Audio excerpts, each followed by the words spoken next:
Hey everyone. So I'm just popping back in to answer a couple of the extra credit questions that had come up for about the gas heart. So Zal asks, he says that in my video I described Dadaism as contempt for formal language, belief in the subconscious, and anarchy. And I also mentioned that Dadaism rose from a rebellion against World War One. And Zal's question is, can Dadaism be compared to the modern countercultures like skate culture or the grunge movement, which could share similar qualities with Dadaism? He says it seems Dadaism was simply an early form of bucking the convention of that time. While it's considered an art form today, what was the initial reaction by the general public to this, if any? So, kind of a two-part question of how do you compare Dadaism to modern counterculture scenes like the skate culture or like grunge culture, and then also what was the general reaction to the public to Dadaism? And so my response to that is I would say that the bridge between the ethos of Dadaism and that of skate culture and of the grunge movement, the bridge to that would be punk culture.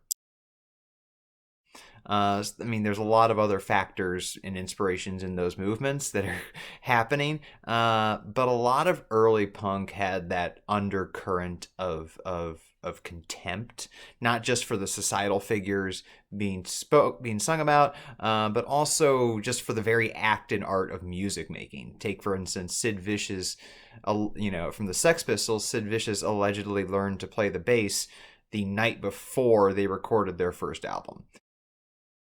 And if you want to draw those influences a little further back than that, even there's David Bowie, like how I reference in the video, and then also Andy Warhol, who was in a production of The Gas Heart in the '60s.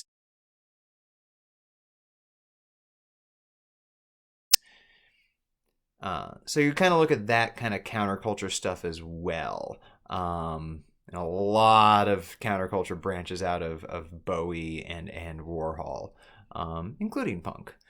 Uh, I'm sure you can throw in the Velvet Underground in there as well.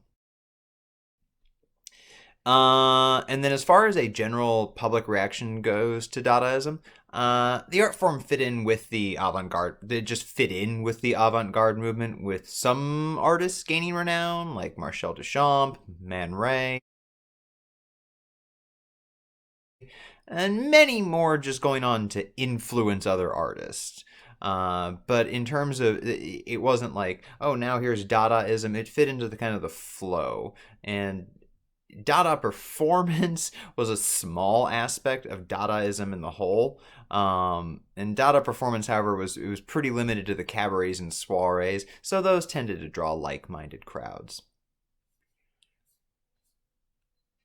So next, Heather asked if Zara wanted the audience to start off seeing the play as a masterpiece, but then realized that he's trying to make fun of them. I would say, from a pure Dada standpoint, yes, that is exactly what Zara would have wanted. He would have loved an audience full of the bourgeois coming to the theater, expecting, at the very least, a satisfying experience, only to be dealt this frustrating, inscrutable work that is just stomping all over their precious art form.